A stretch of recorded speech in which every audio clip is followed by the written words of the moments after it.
Assalamualaikum warahmatullahi taala wabarakatuh.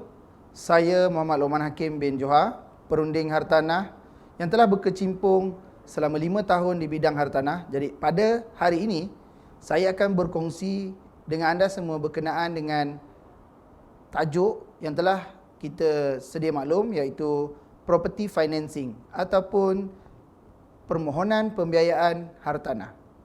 Di dalam urusan penjualan hartanah, permohonan pembiayaan adalah satu elemen yang sangat penting dan kita memerlukan perkhidmatan pegawai bank daripada bank-bank yang berdaftar di Malaysia untuk membantu menyediakan perkhidmatan pembiayaan hartanah kepada pelanggan kita. Oleh itu, kebiasaannya kita berurusan dengan pegawai-pegawai bank dan mereka menyediakan dua perkhidmatan yang sangat penting dalam urusan kita sebagai perunding hartanah, iaitu yang pertama, memberikan nilaian hartanah mengikut nilaian panel bank, dan seterusnya adalah berkenaan dengan property financing consultation, iaitu bagaimana untuk menguruskan pembiayaan hartanah pelanggan kita. Seterusnya, saya akan menerangkan proses flow bagaimana kita menguruskan pembiayaan hartanah untuk pelanggan kita. Yang pertama, kita akan memulakan proses flow tersebut dengan memohon verbal valuation checking ke atas listing-listing yang kita terima untuk diberikan kepada panel-panel penilai oleh pihak bank. Selepas kita mendapatkan nilaian daripada panel-panel penilai bank, kita akan menyediakan iklan dan juga seterusnya kita akan memasarkan hartanah tersebut. Seterusnya, selepas kita memperolehi ataupun berjaya melakukan sales tersebut, kita akan menyediakan dokumen-dokumen yang diperlukan. Yang pertama, dokumen daripada pihak penjual ataupun vendor. Apakah yang diperlukan dari pihak vendor? Yang pertama, kita memerlukan salinan kad pengenalan penjual.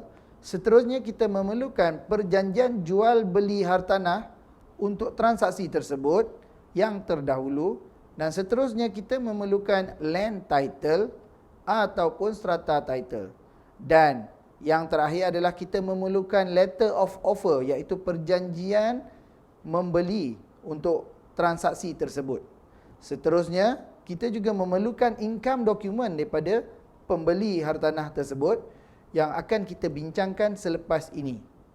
Selepas kita memperolehi semua dokumen-dokumen tersebut, kita akan hantarkan kepada pegawai bank untuk urusan proses yang memakan masa 3 hingga 7 hari bekerja.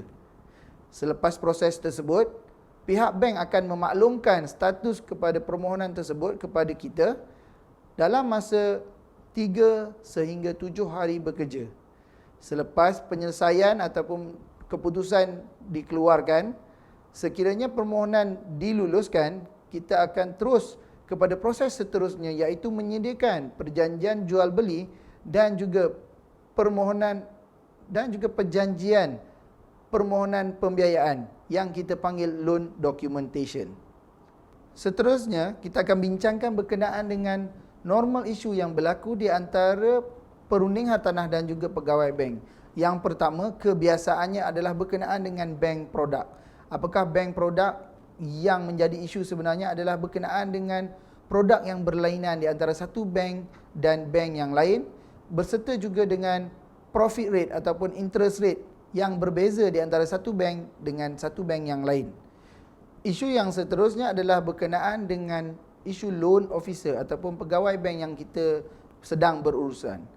Mereka adalah berkenaan dengan turnaround time ataupun kadar respon yang diterima daripada pegawai bank tersebut berkenaan dengan kes yang sedang mereka uruskan. Seterusnya adalah berkenaan dengan follow up ataupun communication di antara RAN ataupun perunding hartanah dengan pegawai bank tersebut. Isu yang seterusnya adalah berkenaan dengan value ataupun market value rumah yang kita hendak pasarkan ataupun hendak kita jual, adalah berkenaan dengan perbezaan yang ketara di antara harga jualan dan juga harga market value yang diberikan oleh pihak bank berkenaan. Kebiasaannya, terdapat dua jenis produk pembiayaan yang ditawarkan di Malaysia. Yang pertama adalah pembiayaan secara konvensional dan seterusnya adalah pembiayaan secara Islamik. Terdapat beberapa jenis permohonan pembiayaan di bawah Malaysian Property Financing. Yang pertama adalah berurusan berkenaan dengan residential, iaitu yang pertama adalah home loan ataupun home flexi. Kemudian kita mempunyai permohonan pembiayaan berkenaan dengan commercial ataupun industrial, iaitu kita mempunyai BIS loan ataupun BIS flexi. Dan produk yang terakhir adalah vacant land, iaitu kita mempunyai vacant land financing dan seterusnya kita mempunyai flexi vacant land financing. Poin seterusnya adalah kita akan membincangkan berkenaan dengan eligibility ataupun siapakah yang layak memohon permohonan pembiayaan di Malaysia. Yang pertama kita mempunyai Malaysian citizen, seterusnya permanent resident dan yang terakhir foreigner ataupun para peserta Malaysia My Second Home. Jenis-jenis hartanah adalah seperti berikut. Yang pertama, rumah kediaman yang telah siap mahupun di dalam pembinaan. Seterusnya adalah kilang ataupun commercial building yang di dalam pembinaan ataupun yang telah siap. Dan terakhir, tanah-tanah residential, commercial ataupun agriculture. Untuk type of facilities, kebiasaannya kita mempunyai dua, iaitu yang pertama term loan ataupun yang kedua flexi loan. Untuk margin of financing, pada kebiasaannya pihak bank akan memberikan pembiayaan sehingga 90% daripada harga jualan hartanah tersebut. Ini juga akan termasuk tambahan sebanyak 5% untuk pembiayaan MRTA, valuation dan juga legal fees. Untuk tempoh pembiayaan, pihak bank telah menetapkan tempoh minimum adalah 5 tahun dan maksimum sehingga 35 tahun. Seterusnya, antara dokumen yang diperlukan untuk permohonan bagi mereka yang menerima gaji tetap adalah seperti berikut. Yang pertama, salinan kad pengenalan. Yang kedua, penyata gaji untuk 3 bulan terkini. Seterusnya, penyata KWSP dan simpanan tambahan seperti tabung haji, ASB dan lain-lain sekiranya ada. Manakala bagi mereka yang menjalankan perniagaan, dokumen yang diperlukan adalah seperti berikut. Salinan IC, seterusnya pendaftaran syarikat, seterusnya penyata keuangan syarikat 6 bulan terkini, seterusnya penyata keuangan pemohon untuk 3 bulan terkini, borang BLHDN dan yang terakhir adalah simpanan tambahan seperti tabung haji, ASB dan lain-lain. Berikut adalah tips-tips tambahan untuk penyediaan dokumen permohonan.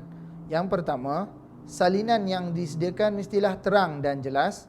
Yang kedua, penyata bank yang telah disahkan oleh pihak bank. Dan yang terakhir, hanya relevant pages dari salinan SMP diperlukan. Untuk pengiraan pendapatan bagi penerima gaji tetap, 100% pengiraan diambil untuk gaji basic terkini dan juga pencen. Manakala untuk penerima gaji secara variable, pihak bank akan mengambil kira purata 6 bulan bagi pendapatan lebih masa, allowance, commission dan service point. Dan pendapatan tambahan juga diambil kira dari yang pertama, interest income dari fixed deposit, seterusnya dividend income dan last, rental income. Di sini saya akan berikan contoh pengiraan gaji bersih.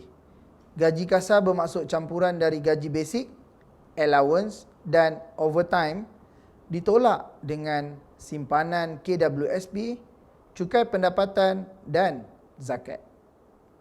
Bagi debt service ratio pula, pengiraan adalah seperti berikut. Total monthly debt obligation dibahagi dengan combined monthly gross income.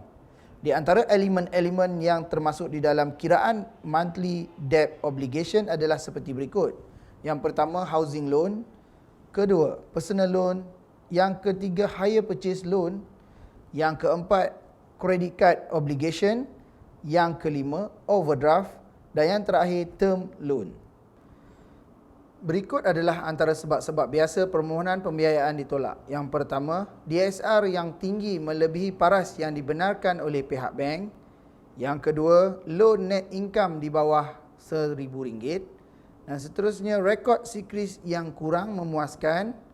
Seterusnya rekod lampau sitos. Dan yang terakhir akaun di bawah pemerhatian khas. Selain daripada itu, berikut adalah sebab-sebab lain permohonan pembiayaan ditolak. Yang pertama, unstable employment. Seterusnya, unjustified income ataupun bank statement. Seterusnya, low liquidity backup.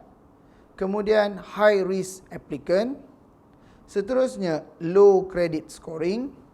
Seterusnya, high risk property location, close prone to landslide. Seterusnya, bad history records. Dan yang terakhir, alter records positif. Seperti sedia maklum, dalam proses permohonan pembiayaan, pihak bank melalui panel penilai akan melakukan verbal valuation checking ke atas hartanah yang terlibat. Maklumat lengkap berkenaan hartanah hendaklah diberikan kepada panel penilai seperti yang pertama, alamat penuh hartanah. Yang kedua, jenis hartanah. Yang ketiga, keluasan hartanah dan binaan. Dan yang terakhir, ubah suai yang telah dijalankan ke atas hartanah tersebut.